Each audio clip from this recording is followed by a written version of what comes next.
CNN. A day after North Korea tested a ballistic missile that it claims can reach all of the United States, U.S. President Donald Trump ripped China for not reining in Kim Jong-un and his missile program. "I am very disappointed in China," Trump wrote in a pair of Twitter posts. "They do nothing for us with North Korea, just talk. We will no longer allow this to continue. China could easily solve this problem. I am very disappointed in China. Our foolish past leaders have allowed them to make hundreds of billions of dollars a year in trade. Yet, they do nothing for us with North Korea, just talk. We will no longer allow this to continue. China could easily solve this problem." Friday's test was designed to show the Song-14 missile's maximum range with a large-sized heavy nuclear warhead, a statement from Pyongyang's Korean Central News Agency said. It said Washington should regard the launch as a grave warning. "The whole U.S. mainland is now within North Korea's reach," KCNA quoted Kim as saying.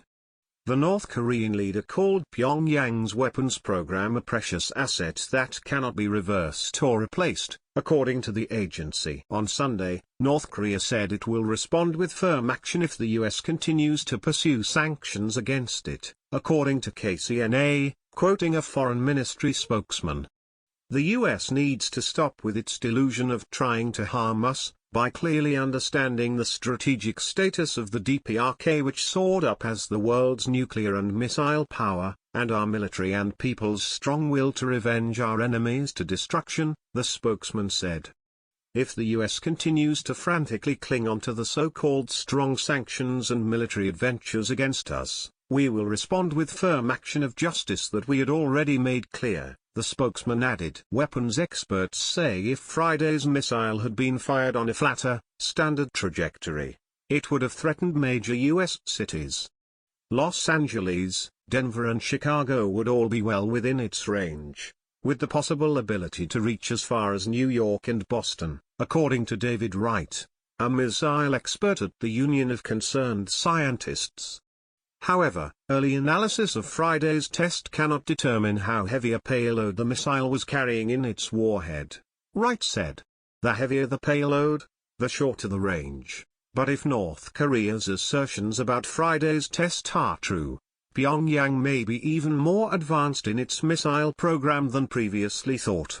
Earlier in the week, a U.S. official told CNN the United States believed that North Korea would be able to launch a reliable nuclear-capable intercontinental ballistic missile by early 2018.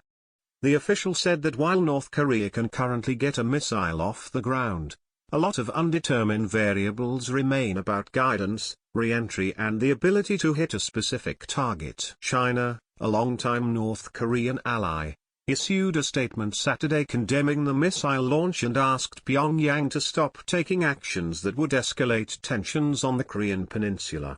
The UN Security Council has clear regulations on North Korea's launch activities that use ballistic missile technologies. China is opposed to North Korea's launch activities in violation of UN Security Council resolutions and against the will of the international community, Chinese Foreign Ministry spokesman Geng Shuang said. But Trump said in his tweets Saturday night that China has been taking advantage of the U.S. He tied trade policy to the North Korea situation and took a swipe at his predecessors in the Oval Office. "Our foolish past leaders have allowed them, China, to make hundreds of billions of dollars a year in trade while allowing North Korea's missile program to become a direct threat to the U.S. mainland," he wrote. China earlier this year proposed that North Korea freeze its nuclear weapons and missile programs in exchange for the United States and South Korea ending a string of military exercises that North Korea considers a threat to its security. The Trump administration has answered Pyongyang's missile tests with displays of U.S. military power, including missile tests of its own.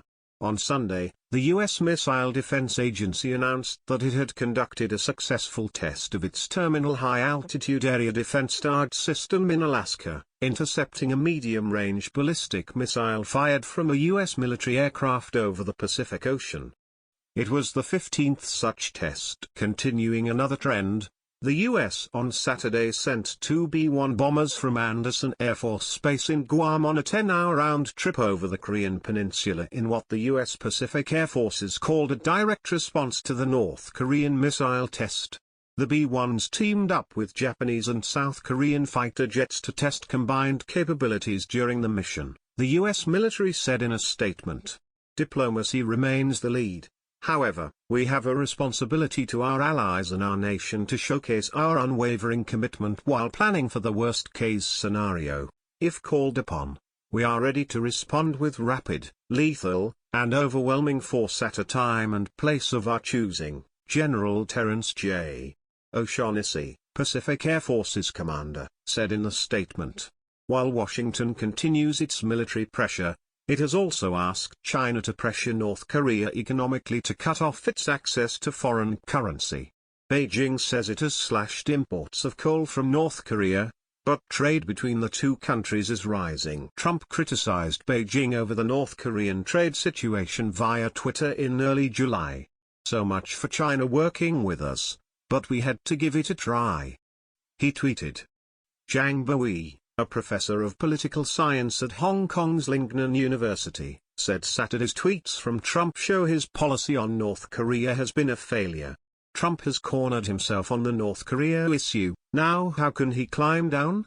North Korea defies him. The only action he can take now is with US-China relations, Zhang said.